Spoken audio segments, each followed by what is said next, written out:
Ghazali decode நண்பர்களுக்கு அன்பு வணக்கம். இன்றைக்கி வந்து ஆகஸ்ட் 23, 2026.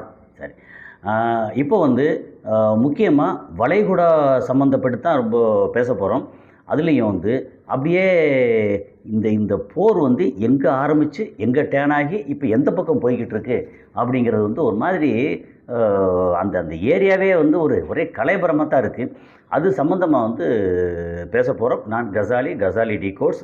வழக்கம் போல உங்களுடைய ஆதரவு, like button, hype button, bell button இதை கிளிக் பண்ணி சப்ஸ்கிரைப் செய்யாத நண்பர்கள் சப்ஸ்கிரைப் செய்து நண்பர்களுக்கு பகிர்ந்து ஆதரவு தருங்கள். நன்றி.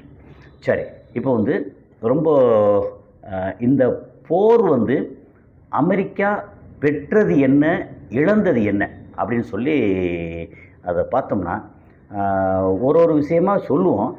அதுக்கு முன்னாடி வந்து என்னென்னா, இப்போது நான் வந்து இன்றைக்கி ஈவினிங்கில் வந்து அரௌண்டு ஒரு 7:30 அந்த மாதிரி இந்த இந்த டைமில் வந்து நான் இங்கேருந்து இந்த சின்னமலை ரூட்லேருந்து அப்படியே ஆலந்தூர் வர்றேன் ஆக்சுவலாக மெட்ரோவில்.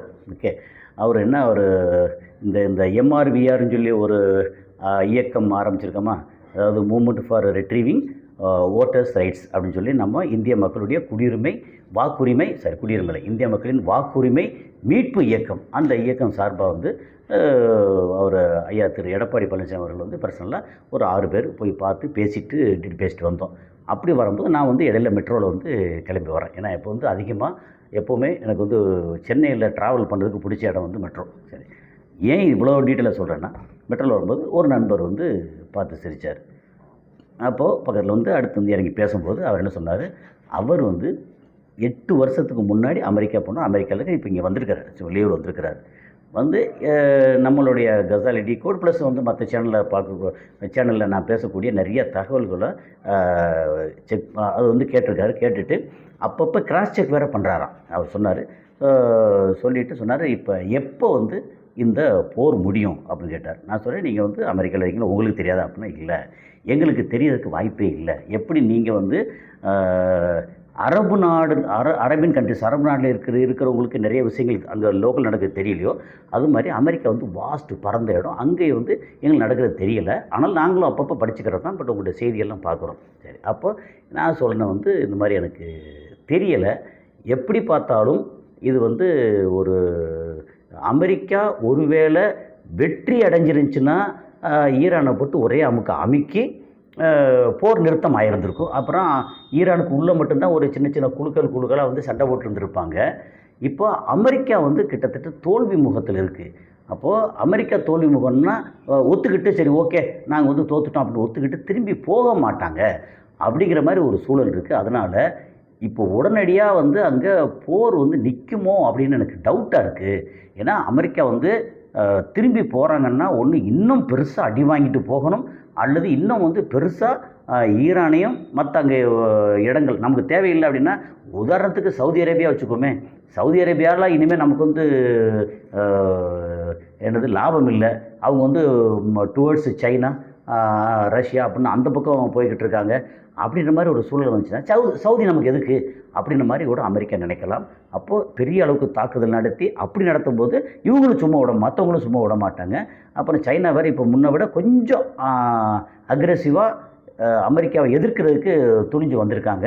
அப்படிங்கிற மாதிரி சூழலில் வந்து அவ்வளோ ஈஸியாக வந்து போகிற முடியும் தெரியல அப்படின்னு கொஞ்சம் விளக்கமாக பேசிட்டோம். ஆமாம், இது சொல்கிற கருத்தெல்லாம் கொஞ்சம் கரெக்டாக தான் இருக்குது. ஆனால் இன்னும் சில மாதங்களில் முடிஞ்சிட்டா பரவாயில்லை அப்படின்னாரு. நான் சொன்னேன், உங்களுக்கு என்னங்க பிரச்சனை, நீங்கள் அமெரிக்காவில் இருக்கீங்க அப்படின்னு கேட்டால், ஐயோ உங்களுக்கு இல்லை, அதுதாங்க பிரச்சனையே. அமெரிக்காவில் முன்னாடி நாங்கள் சம்பாதிக்கிற சம்பாத்தியம் அங்கே செலவு இருக்குல்லையா, சாப்பாடு வீடு மற்ற செலவு இருக்குல்லையா, அதெல்லாம் வந்து எனக்கு கொஞ்சம் ஓரளவு கரெக்டாக இருந்துச்சு. இப்போ வந்து டக்குன்னு விலைவாசியெல்லாம் ரொம்ப கூடி போச்சு. எல்லாம் வந்து அப்படியே திணறாங்க விலைவாசியினால். அமெரிக்காவில் இருக்கக்கூடிய பெரும்பாலான நடுத்தர மக்கள் திணறாங்க. அங்கே வந்து அப்போ நான் கேட்டேன், ஒருவேளை அந்த மாதிரி பெரிய அளவுக்கு பிரச்சனை புரட்சி வரும்னா வர்றதுக்கு வாய்ப்பு இருக்குது. அமெரிக்காவில் பெரிய புரட்சி வரும். ஏன்னா அரபு நாடுகளில் புரட்சி வர்றதுக்கு வாய்ப்பு குறைவு. காரணம் பெரும்பாலான நாட்கள் வெளிநாட்டுக்காரங்களுக்கு புரட்சி பண்ணால் உடனே பாஸ்போர்ட்டை வந்து இது விசா கேன்சல் பண்ணிட்டு பாஸ்போர்ட்டை கொடுத்து அனுப்பிச்சி விட்ருவாங்க. சொந்த மக்கள் புரட்சி பண்ண ஜெயிலில் போடுவாங்க. ஓரளவுக்கு புரட்சி பண்ண முடியாது. அந்தளவுக்கு வந்து ரொம்ப கட்டுப்பாடாக இருக்குது. அமெரிக்கா அப்படி இல்லை. வந்த மக்கள் அத்தனை பேருக்கும் எல்லாருக்கும் குடியுரிமை கொடுத்துருக்காங்க. சொந்த நாட்டு மக்களாக பார்க்குறாங்க. அதனால் அமெரிக்காவில் சில ப்ளஸ்ஸு சில மைனஸு. அதில் புரட்சி பண்ணுறதுக்கு வாய்ப்பு இருக்குது. என்னென்னா அங்கே வந்து எதை வச்சு எதை நோக்கி புரட்சி பண்ணுறது, அந்த புரட்சியை வந்து யார் வந்து லீடு பண்ணுறது அப்படிங்கிறதெல்லாம் இருக்குது. ஆனால் அங்கே டெமோக்ராட்டிக் அண்டு ரிப்பப்ளிக் 2 கட்சி இருக்குது. 2 கட்சியும் மாறி மாறி இது இல்லைன்னா அது அப்படின்னு போய்கிட்டு இருக்கோம். அதில் புரட்சி வந்து உடனே வருமானு தெரியாது. ஆனால் நாங்களாம் ரொம்ப கஷ்டப்படுறோம். சீக்கிரம் வந்து இந்த போர் நின்றுச்சுன்னா அமெரிக்காவில் வாழக்கூடிய எங்களுக்கு வந்து ரொம்ப நல்லது அப்படின்னு சொல்லி அவர் சொன்ன விதத்தை பார்த்தா உண்மையில் ஆச்சரியமாக இருந்துச்சு. பாருங்கள், எங்கே அமெரிக்கா அடித்து ஈரானை அடித்து பிடிச்சி அங்கே ரெஜிம் சேஞ்ச் பண்ணி அங்கே வந்து மேலே உட்காந்துக்கிட்டு அங்கே இருக்கிற ஆயில் எல்லாம் கொண்டு போய் இனி வந்து அமெரிக்காவோட பொருளாதாரத்தை பெருசாக ஏற்றலாம் அப்படின்னு நினச்சிக்கிட்டு இடத்துல அமெரிக்காவுக்கு ரிவிட் அடிச்சிருக்கு. இது வந்து எப்படின்னா ஈரான் ரிவிட் அடிச்சிருக்கு, இல்லை வேறு யார் மறைமுகமாக வந்து சைனா அடிச்சிச்சு, ரஷ்யா அடிச்சிச்சு. அது உண்மையாக இருக்கும், உண்மைதான். அதையும் தாண்டி தெரியாமல் தொடக்கூடாத இடத்துல வந்து தொட்டால் என்ன நடக்குமோ அது அமெரிக்காவுக்கு நடந்திருக்கு. இப்போ அமெரிக்கா வந்து படார விட்டு போக முடியாமல், அதை ஒத்துக்கிட்டு போக முடியாமல், அல்லது திருப்பி அடிக்கணும்னு கோவம் வந்தால் திருப்பி அடிக்கிறதுக்கு வாய்ப்பு இல்லாமல் ரொம்ப ஒரு மோசமாக இருக்காங்க அப்படிங்கிறதான். சரி, இப்போ இது அவர்கிட்ட பேசினதில் வந்து எனக்கு இந்த உண்மை புரிஞ்சது. மிடில் ஈஸ்டில் உணவுப் பொருளுக்கும் மற்ற ஐட்டங்களுக்கும் எவ்வளோ கஷ்டப்படுறாங்களோ அதை விட அதுக்கு ஈக்குவலாக சற்றும் குறைவில்லாத அளவுக்கு அமெரிக்காவில் இருக்க மக்கள் வந்து விலைவாசியால் ரொம்ப கஷ்டப்படுறாங்க. அங்கே வந்து கேஸ் என்ன பெட்ரோல் டீசல் விலை வந்து டக்குன்னு ஏறி போயிடுச்சு. அப்படி ஏறிடுச்சுன்னா எல்லா பொருட்கள் விலையும் டக்குன்னு ஏறும், படம் இறங்காது, பிரச்சனை ஜாஸ்தியாக இருக்குது. அங்கேயும் வந்து என்னது ஹாஸ்பிட்டல் போகிறதா இருக்கட்டும், ஸ்கூலுக்கு போகிறதா இருக்கட்டும், அல்ல காய்கறி பொருட்கள் வாங்குறதா, மளிகை பொருள் வாங்குறதா இருக்கட்டும், எல்லாமே பிரச்சனையாக இருக்காங்க அப்படின்னு சொல்லி ரொம்ப பேசினார். அவர்கிட்ட பேசின விஷயத்தை வந்து இங்கே சொல்ல நினச்சேன். ஸோ அது வந்து ஒரு அருமையான தகவல். அதாவது இந்த ஈரான் போரால் அதிகமாக கஷ்டப்படுறது ஈரானா, அரபு நாடுகளா, இஸ்ரேலா, அமெரிக்காவா அப்படின்னு கேட்டிங்கன்னா நம்பர் 1 அமெரிக்கா கஷ்டப்படுது அப்படிங்கிறது தான். அதுக்காண்டி ஈரான் கஷ்டப்படலைன்னா கஷ்டப்படுது. அப்படி பார்த்தா இந்தியா கஷ்டப்படுது. ஏன்னா அங்கேருந்து முன்னோட அதிகமான விலைவாசி வந்து கொஞ்சம் ஏறி இருக்குது.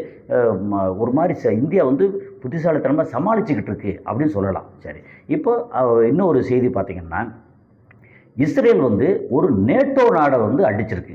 ஓகே, ஆனால் நேட்டோ கூட்டமைப்பு வந்து அப்படியே வாய்ப்பற்றி கப் சிப்புன்னு இருக்காங்க. என்ன காரணம்? இஸ்ரேல் அடித்த நேட்டோ நாடு எதுன்னா துருக்கி.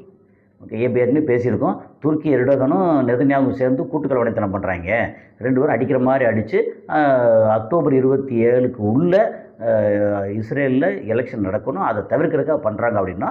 ஆனால் செய்திகள் பார்த்தா நிறைய வந்துக்கிட்டு இருக்குது. ஒருவேளை நெசமாகவே அடிக்கிறாங்களோ, அல்லது நெசமாகவே இந்த மாதிரி ஏதாவது பிரச்சனை பெருசாகிக்கிட்டு இருக்கோ அப்படின்னு நம்புகிற அளவுக்கு இருக்குது. ஆனால் எனக்கு பர்சனலாக அந்த 2 பேர் மேலேயும் நம்பிக்கை இல்லை. 2 பேரையும் கலவாணி அப்படிங்கிறது தான். இப்போ என்னென்னா நேட்டோ கண்ட்ரி அடிச்சிருக்கு. நேட்டோ வந்து அவங்கள வந்து எப்படின்னா இஸ்ரேலை திருப்பி அடிக்கணும், கண்டிக்கணும். அது இது வரைக்கும் கண்டிக்கலை, இனிமேல் கண்டிப்பாங்கன்னு தெரியலை.